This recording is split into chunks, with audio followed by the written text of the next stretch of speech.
CNN's Gene Meserve traveling there and standing by live now in Carthage, Tennessee with more. Gene, good morning. Good morning, Bill. Any political campaign, of course, in large parts theater. This one's no exception. Tiny Carthage, Tennessee, population 2,500, has been transformed into a stage set with banners and buntings and bands, as you can hear. As you look around me, you can see the crowd here is assembling. We expect the vice president and his family to appear in about a half hour's time. With him will be his 87-year-old mother and his daughter, Corinna, who in just 10 days' time is due to deliver her first baby, the vice president's first grandchild. Part of the goal today will be to change the vice president's image.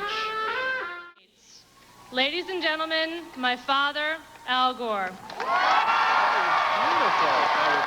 That was so pretty. Thank you so much. Fabulous. Thank you. Thank you.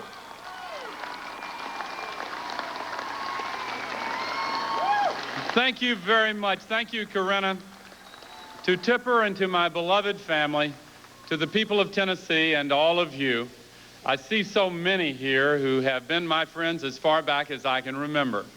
You've always been there for me, and I begin this journey today to be there for you. 200 years ago this summer, at the sunrise of America's first full century, veterans of the American Revolution came here and founded Smith County. In their mind's eye, the very idea of what America could become was still then a barely discernible horizon.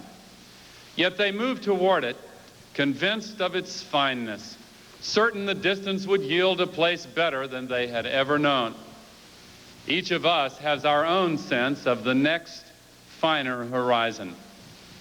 Near the beginning of this century, when my mother was a child in West Tennessee, a poor girl when poor girls were not supposed to dream, she looked out on a world where women could not even vote and saw with her heart something better, a horizon of equality where women as well as men could be and do their best. I'm so glad she's here on this day.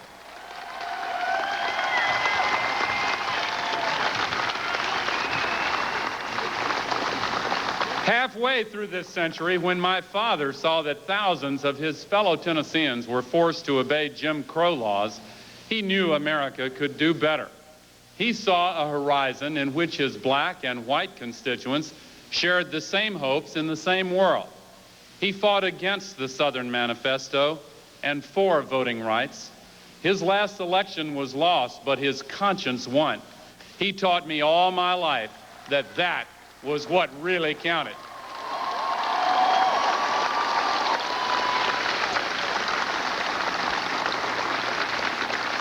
I miss my dad, but I know he's here in spirit.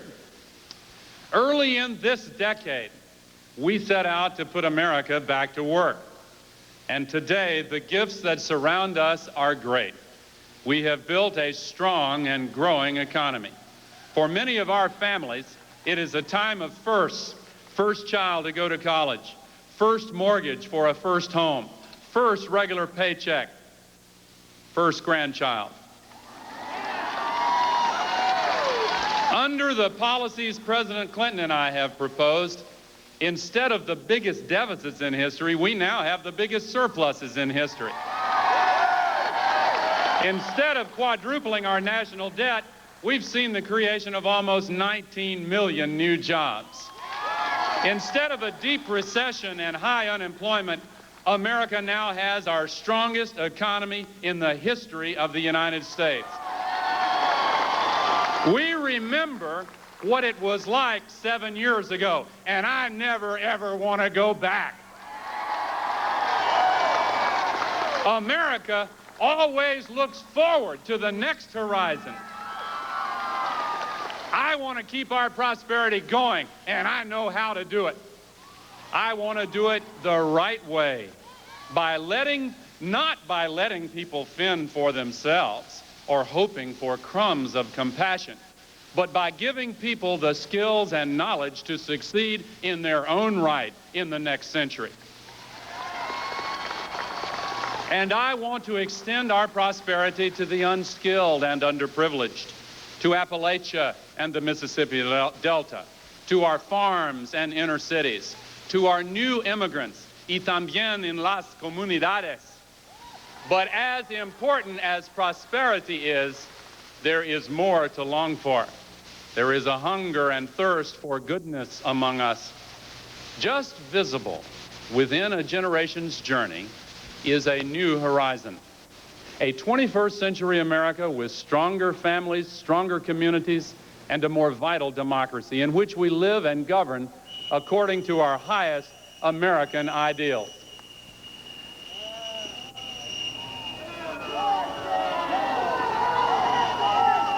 I love this country with all my heart. I love free speech. I believe in our future.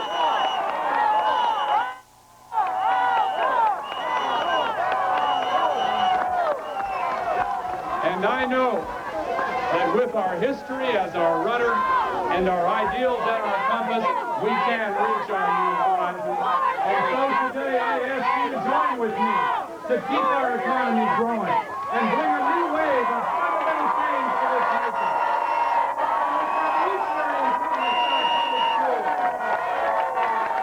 I ask you to join with me to build safe and livable communities where we protect our environment and restore the quality of life we deserve.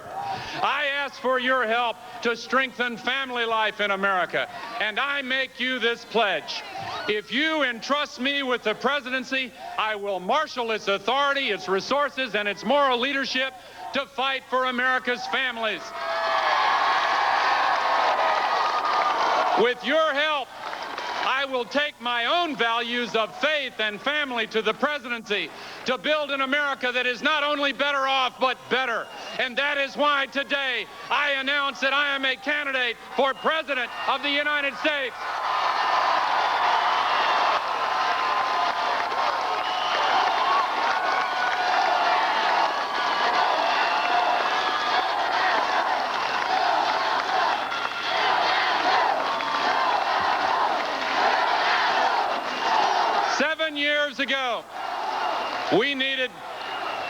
Seven years ago, we needed to put America back to work, and we did. Now we must build on that foundation. We must make family life work in America. For the issue is not only our standard of living, but our standards in life. The measure is not merely the value of our possessions, but the values we possess. We have closed our budget deficit, but today we find a deficit of even greater danger, one that only seems to deepen the harder we work and the better we do. These are our deficits now: the time deficit in family life, the decency deficit in our common culture, the care deficit for our little ones and our elderly parents,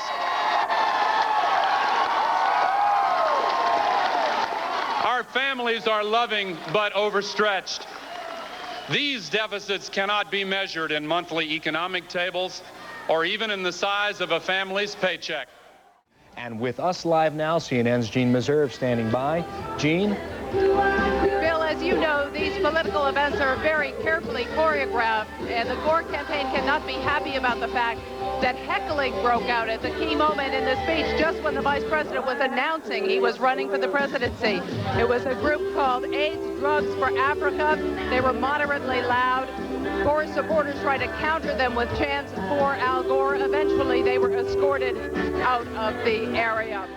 Haley, let's talk to you quickly. Two references in Spanish delivered today, and if you follow the trail of Texas Governor George W. Bush, often he speaks in Spanish as well. A direct appeal here? Don't know, but maybe we can have a debate in Spanish. I know Governor Bush speaks it well enough. You know, the one thing, Bill, I think it's to me deplorable that Gore's announcement was interrupted by protesters. You know, they got every right to First Amendment, but so does Albert Gore. And I do think it's a shame that that happened. Substantively, I think Gene had the right word. We heard a laundry list of new government programs. I mean, Albert Gore believes in big government.